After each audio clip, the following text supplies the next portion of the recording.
হওয়ার পরেও আমাদের নিবন্ধনের সকল শর্ত পূর্ণ হওয়ার পরেও সনদ ঝুলিয়ে রাখা হয়েছে।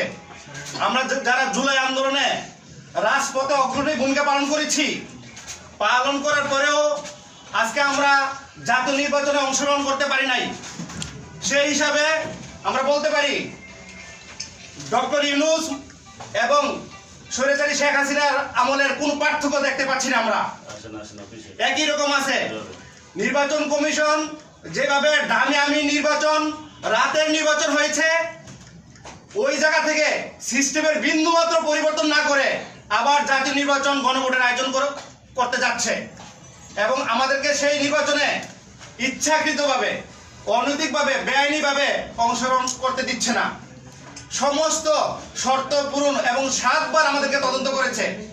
7 বার তদন্ত করার পরেও তুচ্ছ অভিযোগের ভিত্তিতে কোনো আমাদেরকে কাগজপত্র না দিয়ে, চিঠি না দিয়ে এখন পর্যন্ত কোনো কিছু জানাচ্ছে না যে আমাদের কিসের জন্য ঝুলিয়ে রাখা হয়েছে। সারা বাংলাদেশে আপনারা জানেন 125টি রাজনৈতিক কার্যালয় রয়েছে। তাদের যত নির্বাচন কমিশনের সমস্ত অফিস এর কর্মকর্তা যারা রয়েছে তারাও বারবার তদন্ত করে আমাদের প্রতি সন্তুষ্ট।